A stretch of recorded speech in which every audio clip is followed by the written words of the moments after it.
ഉസ്താദിന്റെ ജീവിതകാലത്ത് ആ ഒരു വലിയ നേതൃത്വം ഉസ്താദിന് ആകാൻ സാധിച്ചത് തന്നെ കൽമിഞ്ചയിൽ നടന്ന ഒരു വയല് പരിപാടിയാണ്. ആ വയല് പരിപാടിയിൽ പുനരായ കനങ്ങാട് CP ഉസ്താദ്, മഞ്ഞനാട് ഉസ്താദ് ഇൽമിനെ സംബന്ധിച്ച് വല്ലാത്ത മഹത്വം ഇങ്ങനെ പറയുകയാണ്.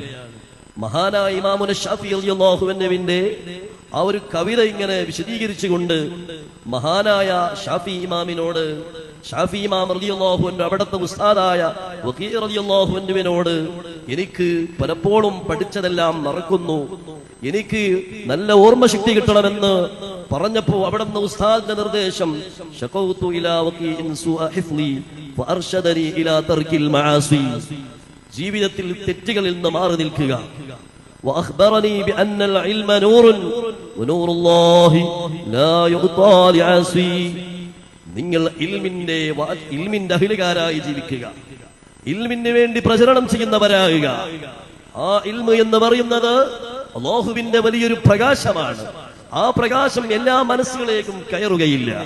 ആ ഒരു പ്രകാശം നമ്മുടെ ഹൃദയത്തിലുള്ള വെളിച്ചം എത്രയാണോ, തെറ്റിൽ നിന്ന് മാറി നിൽക്കുമ്പോൾ ഉണ്ടാകുന്ന നമ്മുടെ ആനന്ദങ്ങൾ, നമുക്കുണ്ടാകുന്ന ആസ്വാദനങ്ങൾ, ഇങ്ങനെയുള്ള ജീവിതം നയിക്കുമ്പോഴാണ് ഒരാൾ ഒരു യഥാർത്ഥ ആലിമാവുക, ഇൽമിന്റെ അഹ്ലുകാരനാവുക എന്നുള്ള CP ഉസ്താദിനെ ഇതിനെ വിശദീകരിച്ചുകൊണ്ട് പറയുന്ന ഒരൊറ്റ വാക്ക് ചെറിയ പ്രായത്തിൽ ബേക്കൽ ഉസ്താദ് കേൾക്കുകയാണ്.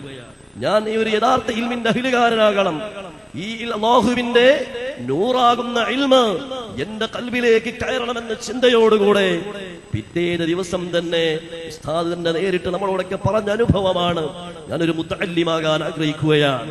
അന്ന് ഈ മഹല്ലിന് നേതൃത്വം നൽകിയിരുന്ന, ഈ മഹല്ലിലെ ഒരുപാട് മുഅ്മിനീങ്ങളെ ഉസ്താദായ ഉന്നരായ മുഹമ്മദ് ഉസ്താദ്, ഖതീബ് ഉസ്താദ് എന്നറിയപ്പെടുന്ന ആ മഹാ വ്യക്തിയോട് ചോദിക്കുന്നു, ഞാനൊരു മുത്തഅല്ലിമാകാൻ ആഗ്രഹിക്കുകയാണ്, എന്റെ നാട് വിട്ട് ഞാനൊരു വിദേശിയായിക്കൊണ്ട് ഇൽമ പഠിച്ചുകൊണ്ട് ഒരു ആലിമാകാൻ എനിക്ക് ആഗ്രഹമുണ്ട് എന്ന് പറഞ്ഞപ്പോൾ അതേ ദിവസം തന്നെ ഇൽമിന്റെ അഹ്ലുകാരനാകാൻ, ഒരു മുത്തഅല്ലിമാകാൻ ബേക്കൽ ഉസ്താദിനെ കൊണ്ടുപോകുന്നു മഞ്ഞനാടിയിലെ ദർസിലേക്ക്. അന്ന് മഞ്ഞനാടി ദർസിൽ ഒരുപാട് കുട്ടികളുള്ളത് കൊണ്ട് കൂടുതൽ സൗകര്യങ്ങളൊന്നുമില്ല. അങ്ങനെ അവിടുന്ന് ഇപ്പോൾ ഇവിടെ കുട്ടികളെ എടുക്കാൻ പറ്റുകയില്ല എന്ന് പറഞ്ഞപ്പോൾ പിന്നെ കിന്നയിലേക്ക് പോകുന്നു. ആ ഒരു ഇൽമിനെ ആഗ്രഹിച്ചുകൊണ്ട് ഒരു ഇൽമിന്റെ സദസ്സിൽ നിന്ന് ഇൽമിന്റെ മഹത്വങ്ങൾ കേട്ടപ്പോ ഞാനൊരു യഥാർത്ഥ ഇൽമിന്റെ അഹ്ലുകാരനാകണം എന്ന് ചിന്തിച്ചത് കൊണ്ടാണ് ഇന്ന് ഇത്രയും നമ്മുടെ നാടിന് ബഹുമാനവും ആദരവും കിട്ടും.